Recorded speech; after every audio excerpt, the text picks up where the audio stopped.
we are heading to Kyle Bogomez and Jack Kiefer. Here in game number 1, Kyle Bogomez on Jeskai Control, Jack Kiefer on Is It Drakes. I'm excited for this matchup. I'm a big fan of both of these players for different reasons. Jack Kiefer, young up-and-comer, somebody with a really bright future in the game of Magic, and Kyle Bogomez, on the other hand, somebody who's been around a long time, always been a really sharp, good player, good sportsman. I like both these guys a lot, and I'm excited to see them battle it out in Jeskai versus Is It.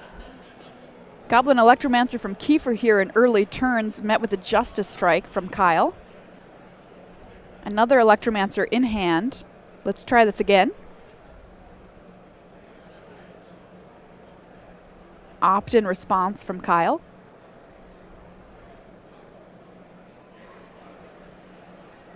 Now this is a matchup that traditional knowledge, at least when this Is It Drake's deck was first breaking out, was that Is It was a control killer, that it was really difficult for Jeskai Control to manage the matchup, to protect themselves from the Arclight Phoenixes. However, I do believe that a sharp Jeskai player with their answer suite tailored for the matchup can win if you have things that exile the Arclight Phoenixes, say Lava Coil, Seal Away, Settle the Wreckage, then you can do well. And Kyle Bogomez with a pretty good start here, having protected his life total, and now with Crackling Drake as a decent blocker. Shields are down for the moment, though, so Jack Kiefer able to resolve this Murmuring Mystic. One thing that I've noticed about Jeskai Control is it does have a relatively hard time beating creatures with greater than 3 toughness. If it doesn't die to Deafening Clarion, it's a bit of a problem for Jeskai, and there you see perhaps the reason that Jack Kiefer tried to deploy the Murmuring Mystic. Now, Teferi, a good blocker, or a good threat for Kyle, but Jack Kiefer has the answer to the blocker, can snipe Teferi with the Goblin Electromancer, so both players still very much in the game. Sweet. And now Jack able to deploy his own Crackling Drake, finds an opt off the draw, and a clear board for Kyle. And a beautiful Steam Vents, as pointed out by Eduardo on Card Viewer. Thank you. Yes. Indeed.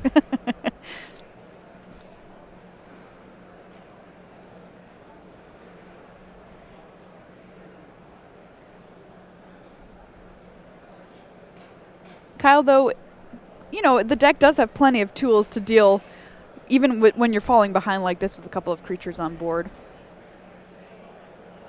Let's see what he chooses to do this turn. Crackling Drake for Kyle here as well. Finds another land. And pass the turn back over to Jack. Dueling Drakes here, finds that Murmuring Mystic, which was tucked by Teferi. Interesting dynamic here. Kyle's left up two mana, and I can tell from looking at his deck list that one of his best answers to an opposing Crackling Drake is Justice Strike. Ooh. But actually, Jack Kiefer's Crackling Drake is only a 3/4 right now, so we'll see if Jack winds up casting a spell this turn, or if he, plays it cool, then Kyle's mana might wind up going to waste, and that's not a game breaker, but it is something that inconveniences him a little bit. But no, looks like the Drake is going to become a 5/4 from this Tormenting Voice. Jack Kiefer going to produce a 1/1 bird token. This is pretty nice, discarding a Radical Idea to jumpstart later. Yep, and you can see Jack now well equipped with a Beacon Bolt in both his hand and his graveyard, so he can kill Kyle's Crackling Drakes, whereas it might be somewhat difficult for Kyle to answer Jack's threats. So the Crackling Drake gets in there for an attack. Kyle on 15. There's a look at Beacon Bolt, which in the Drake's deck basically says deal a billion to your opponent's creature and do it twice. Yeah, this is a really nice card for the deck because many of the plain red removal spells like Shock, Lightning Strike, Lava Coil, they're going to fall short against bigger creatures like Lyra, like Doom Whisperer, but Beacon Bolt can kill, as you mentioned, just about anything. Teferi, Hero of Dominaria, hits the table for Kyle.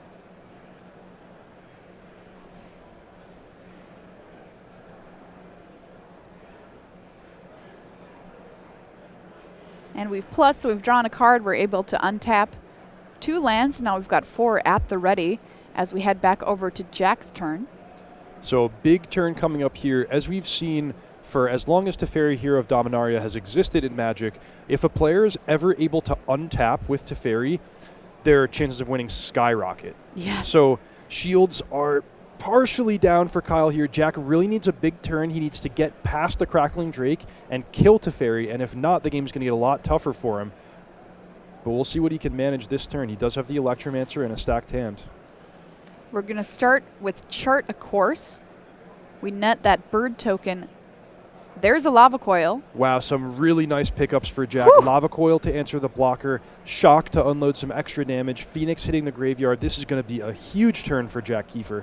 Are you worried about that 4 mana from Kyle, though? Yes, but I think Jack's position and his hand is so strong that Kyle's going to need more than one spell this turn with the 4 mana. He didn't have a way to answer the Crackling Drake last turn. Sure. So I'm not necessarily super optimistic about Kyle's ability to protect Teferi. Jack here with an Opt. Finds an Arclight. Like you said, a stacked hand there. Shock, Phoenix. Lava Coil. Here we're going to try it. We may see Kyle counter this with something like an Ionize.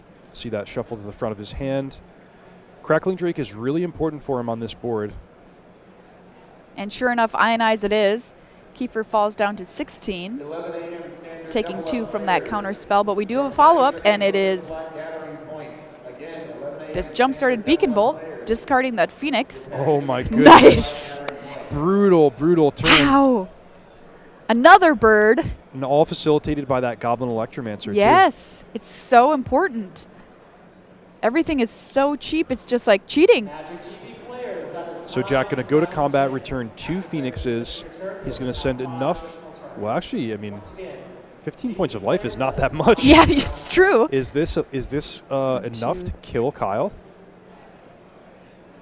Can't quite tell how many It looks like it, because it's 10 even without the Crackling Drake. Yeah, you're right. Wow. It is Jack Kiefer taking down that game versus Jeskai Control. All right, let's head into game 2. That was awesome. Here I started that turn worried about Kyle untapping with Teferi. Instead, he didn't even survive the turn. Wow. The Izzet Drake's deck packs a mighty punch, and there we saw it doing its best work. All right, we're going to start things off the good way here. Goblin Electromancer, the play on turn 2 for Jack Kiefer. Opt here for Kyle. I got to say, I'm a little bit biased. I love whenever Jeskai Control loses. Yeah. Love to hate it. Yeah. Justice Strike taking care of the Electromancer. We talked about this a little bit yesterday, but whenever you have an opportunity to kill it, you probably should. I was talking with some players last night about people looking ahead or perhaps dreading the printing of the remaining 5 Shocklands. Yeah. We were saying, you know what? Why don't we just do the 9 of them? We'll skip Hollowed Fountain. I agree. We'll wait on that until Teferi rotates out. You know, maybe let's just skip the whole guild of Azorius. Yes, please. They don't need any more tools. Yesterday at dinner, Megan was like, "Oh, I hope they reprint Sphinx's Rev." And I'm like, "What are you talking about? You already have enough toys. This is not fair." All right, so here we go. 4 lands in play for Kyle. No, Eduardo, no. Oh, I dread the day. Jack Kiefer is going to chart a course here. Or at least attempt to, because it's met with an Ionize. That's an interesting use of Ionize. Yeah, I think part of that is just using his mana effectively, and it might be to try to set up a turn where he can tap out a little more comfortably, say, to play a 5th land into Teferi, but looks like no 5th land for Kyle Bogamus. All right, so stuck on 4 a little bit there. Niv Mizzet discarded, by the way, by Jack Kiefer. Don't even need him. Radical Idea here finds another land and passes back.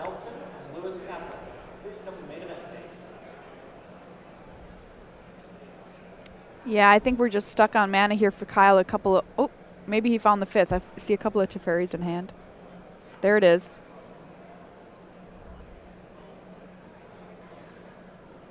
Taps real fast to cast that Teferi, but nope, says Jack Kiefer.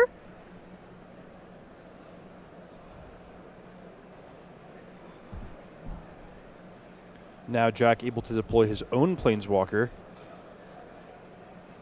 Ral, is it Viceroy, hits the table for Jack. Going to take a look at a couple of top cards here. We're going to keep the counter spell, put the other into the graveyard. Yeah, commanding position for Jack Kiefer. Nice. How can Kyle deal with this Planeswalker? Well, Teferi and put it away? yeah, that's probably his best bet. He could use Ixalan's Binding. He could try to get up to the point of using burn spells like Expansion Explosion, but it's not easy. A Planeswalker is a big, big problem for Jeskai Control, and perhaps one that Kyle did not anticipate in this particular matchup. Ral's +1, you get to look at the top 2 cards of your library. One goes in the hand and the other goes into the yard. The -3 deals damage to target creature equal to the number of instant and sorcery cards in exile and in the yard. And the -8 is just slamming the door shut. The emblem, whenever you cast an instant or sorcery, of which this deck has infinite, deals 4 to any target, and you draw 2 cards.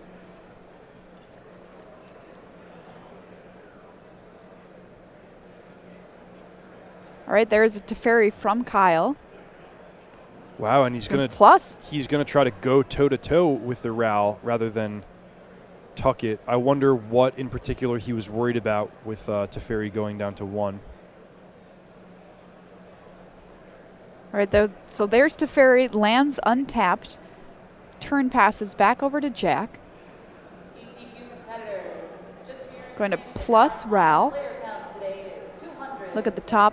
Land and chart a course into the yard. Land into hand. Welcome to round 2 of 6. Or maybe Kyle was just thinking, you know what? A Teferi Tuck is not a permanent answer against this Is It Drake's deck. If Jack Kiefer has even so much as Chart a Course or Tormenting Voice, he can put the Ral right back into play. So Kyle just desperately looking for a safer way to get rid of Ral, perhaps use the Teferi -3 on a turn where he could have permission mana open. But either way, a fairly precarious situation. Murmuring Mystic sticks here for Jack Kiefer. So Jack, I think I would have liked to see him play that Steam Vents untapped to have access to both Shock and Negate. I think that's particularly important when he might need to make some attackers at the end of the turn to manage his opponent's Planeswalker.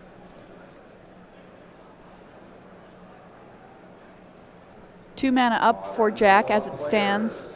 Your round 2 pairings are being hosted. I think I see a couple of nibs in hand for both players too. Your round 2 pairings are up. And one on the table here from Kyle. Niv Mizzet Perun.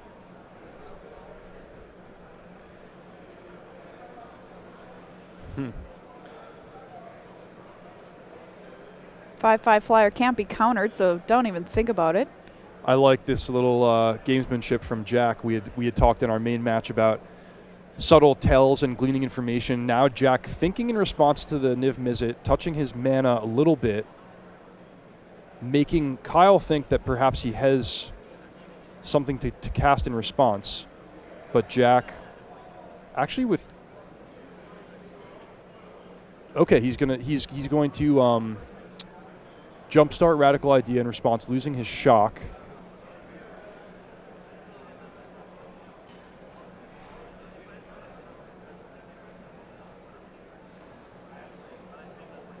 And now if Jack cannot answer the Niv Mizzet, he's in trouble. Yeah, that Teferi puts away the Ral. Draws an Arclight Phoenix for the turn.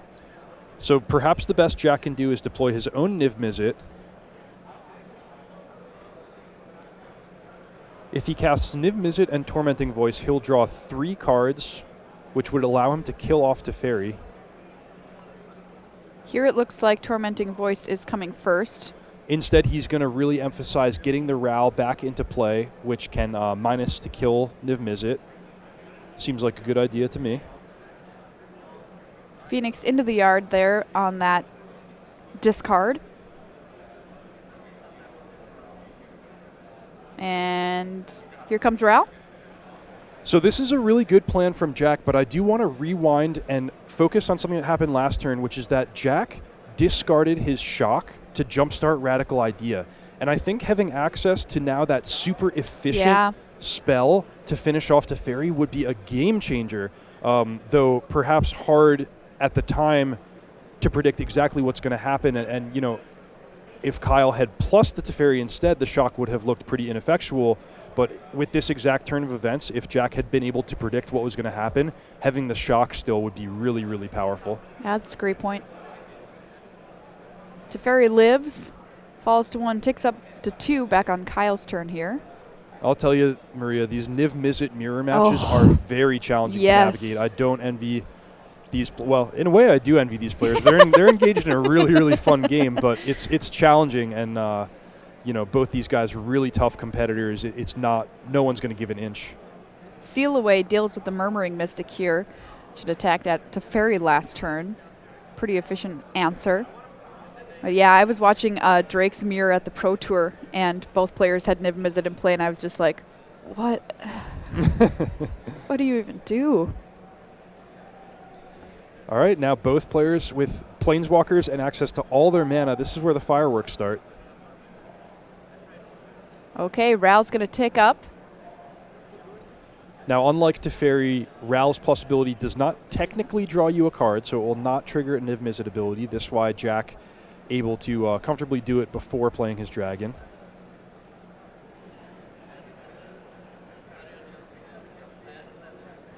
See which one of these cards he wants.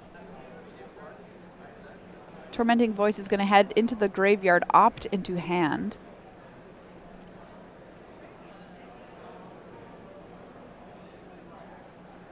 And it's actually perfect. Niv Mizzet plus opt is going to be 2 damage, which can kill Teferi. And there's Niv Mizzet. No response from Kyle. Steam Vent's untapped, looking good. Great. Now, if I'm Jack, I'm passing the turn and taking an action in Kyle's upkeep. Looks like he's going to do it right away. And why do you say that? Well, because Kyle has all of his mana available, and you have to think that he's going to do something at the end of his turn to try to gain an advantage or remove the Niv Mizzet. And this way, Jack casts the opt on his main phase. Kyle might try to kill Niv Mizzet in response. Whereas if you can make Kyle take an action and then cast the opt in response, it's slightly better for you. Either way, Teferi falls there. Bird gets in for 1. Kyle to 17. Is there still a way here that Kyle can kind of swing things back on his turn? It's really difficult. He has 2 devastating threats that he has to answer. He let all of his mana go unused at the end of the turn there. I think this this game is going in the direction of Jack Kiefer. Wow.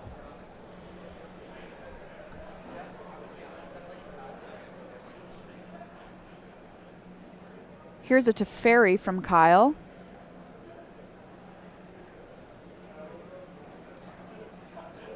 Negate here from Jack. I'm going to see a fight. Yeah, but engaging in a counterspell fight with Mizzet on the battlefield is not a winning proposition for the Jeskai player. Napier's got a couple of pings, cards drawn for Jack. Syncopate takes care of the negate, but yeah, not for free.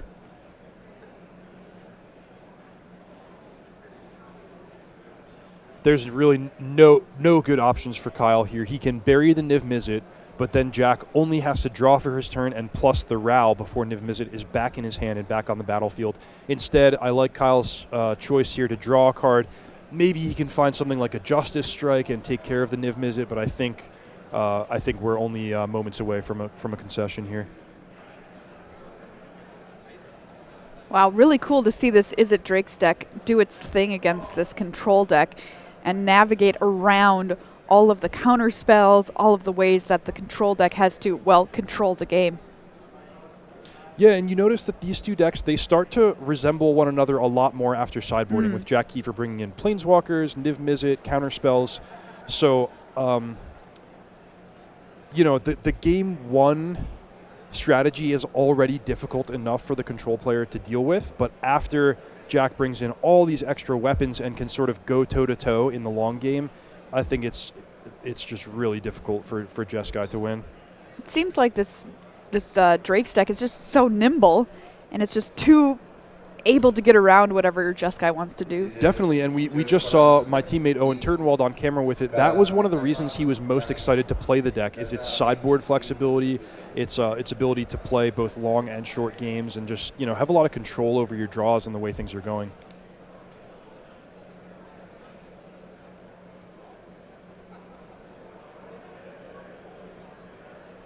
Tormenting Voice here for Jack Kiefer.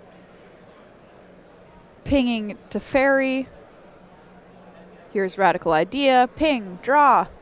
And there is the handshake. That's Jack Kiefer winning 2-0 over Kyle Bagames. Izzet Drakes over Jeskai Control. Wow. So Izzet Drakes looking pretty good today.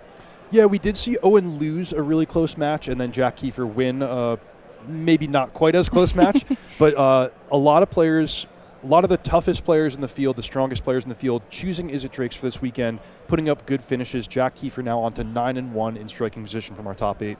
So do you think Izzet Drakes, how is his matchup against something like white-red aggressive decks that we saw so heavily at the Pro Tour? It's not great. We had one player in the top 8 of Pro Tour Guilds of Ravnica with Izzet Drakes. That was Yuya Watanabe, and he was eliminated pretty quickly by White Weenie. However, we see these players adapting a little bit more, packing Shivan Fires in their sideboards. I think it's a competitive matchup, but maybe not as good for Izzet Drakes as for some of the other archetypes that can really play the board sweepers and gear specifically for beating White. All right, we've got more Magic, so don't go anywhere. Here it is, another Time Walk match. This time we're going to take a look at Luke Feeney versus Donnie Wise. Luke Feeney on Izzet Drakes once again. Donnie Wise on Golgari midrange, and these are some of our undefeated players in the room here. Yeah, this is cool, Maria. This is we saw Donnie Wise the last round yesterday take down Owen Turtenwald in this exact matchup. It's a classic matchup of Guilds of Ravnica standard, one that's very competitive, and here we are again in Game 3 of the matchup, and can Donnie Wise with Golgari midrange take down Izzet Drakes yet again, or is this deck that we've been seeing on camera so much going to advance to 10-0 in the hands of Luke Feeney? Wow, really cool. And as you said, we are starting here in game number 3. Jadelight Ranger is the play here from Donnie. Duress revealed. He's going to keep it.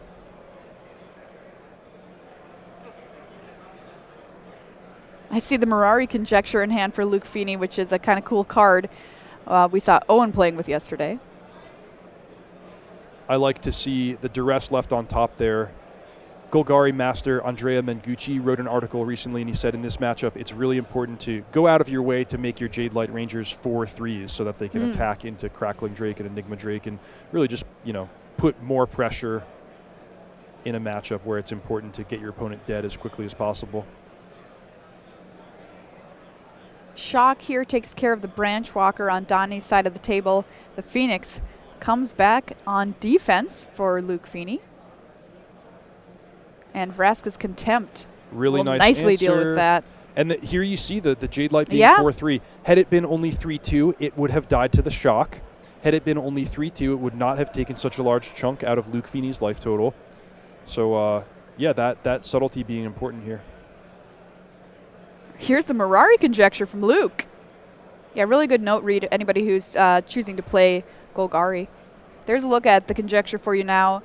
First chapter, you're returning an instant from your graveyard. Second, it's a sorcery. And the third, whenever you cast an instant or sorcery spell, you copy it. You choose new targets. Duress.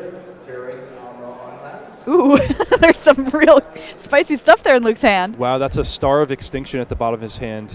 That's a sideboard card that people are adopting. It's one that's really, really good for Golgari. It's difficult for the Golgari player, almost no matter how well things are going, to navigate to a board position where you're resilient to Star of Extinction. I think your best bet against that card is often going to be something like Duress. He's going to go ahead and take the Lava Coil, though. And Star of Extinction now perhaps on track to go off the turn that well, Mirari Conjecture would have triggered Oh, Chapter 3. Yes. 40 damage to everything, killing even the largest of wild growth walkers. Thrashing Brontodon deals with that Saga, however, enabling another attack with the Ranger here, dropping Luke down to 10. Crackling Drake now, drawing a card, has a second land, so 2 mana open for Feeney, over to Wise. All right, and here you see exactly what you said, Reed. The Ranger able to attack right through that Drake. Yeah, Maria, let's backtrack and talk a little bit more about that duress decision. Right. Because Donnie Wise did wind up taking away Lava Coil, leaving Luke Feeney with Negate, Opt, and Starve Extinction. And now Doom Whisperer, a non-negatable threat, but if Luke Feeney can peel a 7th land Yeah. here, either off his draw step Here's or if Opt. his Opt, he can stabilize the board. And it is, there's a land. Yeah, I think Donnie was playing with fire a little bit there.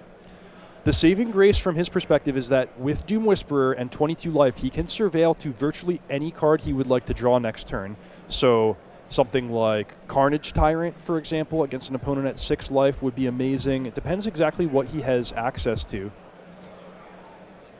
Crackling Drake, first thing first, cracking in for some damage here on Luke's side of the table, and boom! There's that Starve Extinction. And, by the way, we get to blow up your Memorial to Folly. And here's that string of surveils from Donnie Wise, trying to find something here.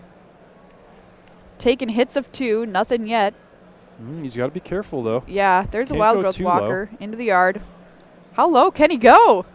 Oh my Wow. God.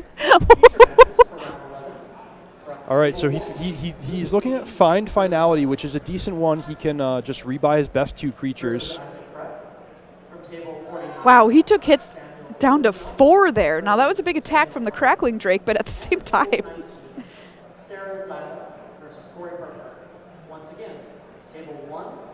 No fear. Table 19.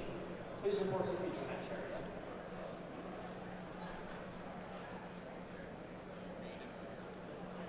Let's see what his follow-up play after that is. He's going to use Find. And he's going to get back a Wild Growth Walker, then play a Branch Walker, gain some life, back up to 7, distribute some counters. Not bad. And he left Vivian Reed on top, despite knowing about Negate in Luke Feeney's hand. 11:15, multiplayer commander. Your first round pairings are at the Black Gathering Point.